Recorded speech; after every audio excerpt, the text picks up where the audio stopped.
Hi everyone! A couple of weeks ago there was a lesson on the stem and I'd like to follow up with some more about the stem today. So on the first video I had an experiment at the end where we got a glass, filled it up with some water, I put some food dye in it and then got 2 stalks of celery. I wanted to show you the results of the celery of my experiment. So as you can see, the leaves have turned red. So we were talking about the function of the stem, and it has 2 really important jobs. The first one is to hold the plant up so that it can grow upward, and to hold those leaves up so the leaves can spread out and absorb that sun. Sunlight is really important for the plant so that it can make its own food. So as you can see here, we have celery, which is a type of stem, and I put this in the water. And we're seeing that the stem is doing its job of taking its second job of taking the water up the stem and to the leaves. And we see the results here that as the water goes up the stem and into the leaves have now turned red. Something I wanted to show you with this, I'm going to cut a little piece off the end of the celery. You can see here those small red dots, those are actually tubes going up through the stem. So that's how the water is getting transferred from the stem all the way up, as there's tubes in the stem. So like we saw here on our leaf factory chart, this is the inside of the leaf, and we have our 2 elevators here, and one is bringing water up into the leaf. And we know that there's not actually elevators inside a plant, but this is representing the stem. The stem is bringing that water up from the roots all the way to the leaf so that the leaf can make its food. And so the plant has a lot of important parts to it. Without the roots, it wouldn't be able to find water and absorb water. So remember, it's the root tip that is out searching for that water, and once it finds water, the root hairs are the part of the root that absorb the water. Once the root hairs absorb that water, then the stem starts taking it up to the rest of the plant. And I wanted to share with you that the root hairs, once they absorb that water, they're made up of cells that can take water into themselves. So they can take water in, but the water doesn't go back down. It's just like a one-way street, just going up. And water, so when the cells take up the water, they eventually get full, and they can't take anymore. It pushes the water into the cell above it. And when that cell gets full, it pushes the water up into the next cell above that. And in that way, the root is pushed up cell by cell, all the way up the stem, and this is called root pressure. So it's like we see here, the water starts all the way down in the root tips, being searched by it, and then it's absorbed in the root hair. Once that takes up, it starts filling up into the stem, and again, cell by cell, it starts going on that one-way street up and up and up to the rest of the plant.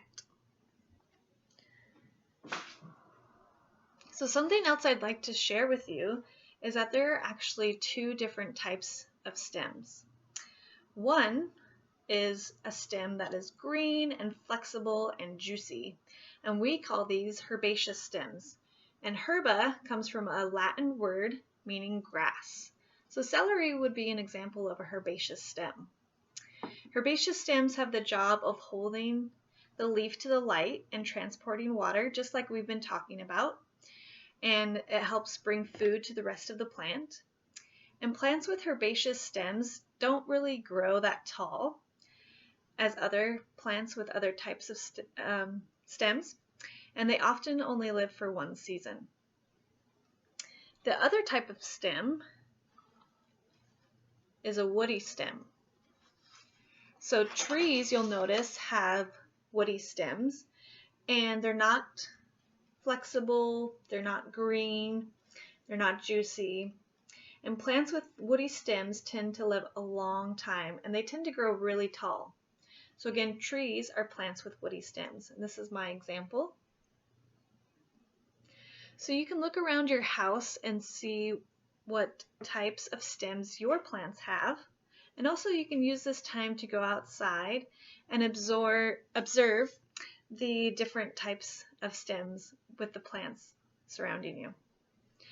I have one more thing I want to share with you, and these are different kinds of stems, and a few of them are actually things that we eat.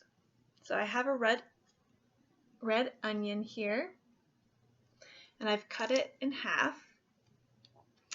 So a red onion, you can see when you cut it in half that this is the stem growing inside.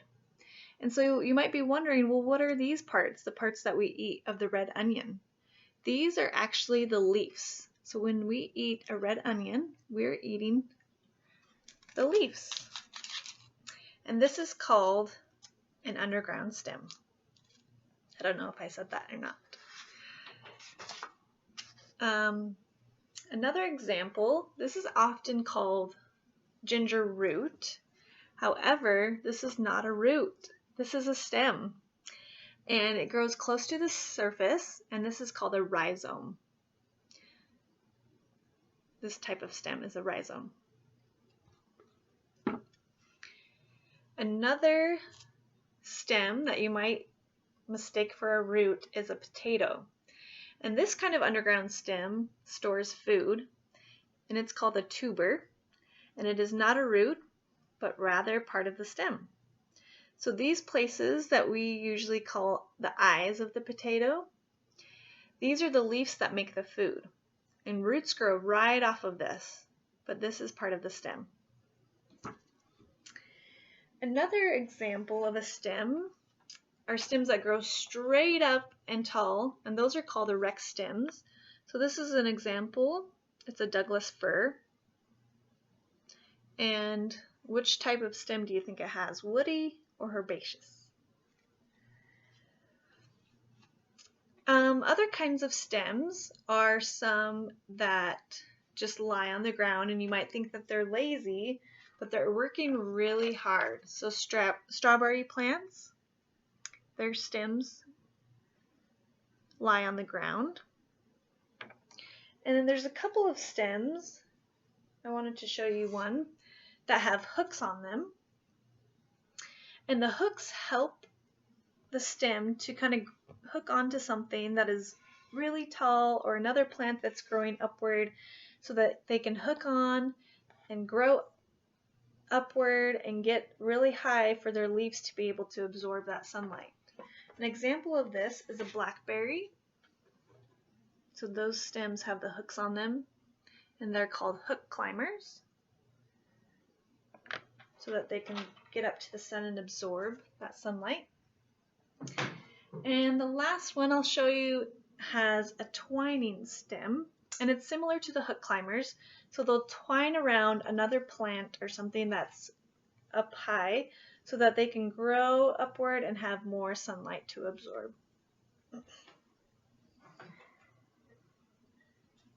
So morning glory is one plant that does that. My printer kind of printed these out funny.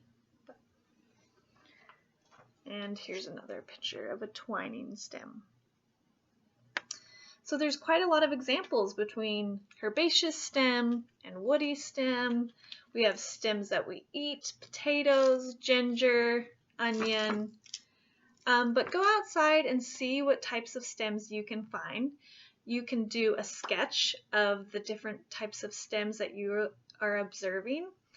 You can make a list of the stems that we eat and cook with.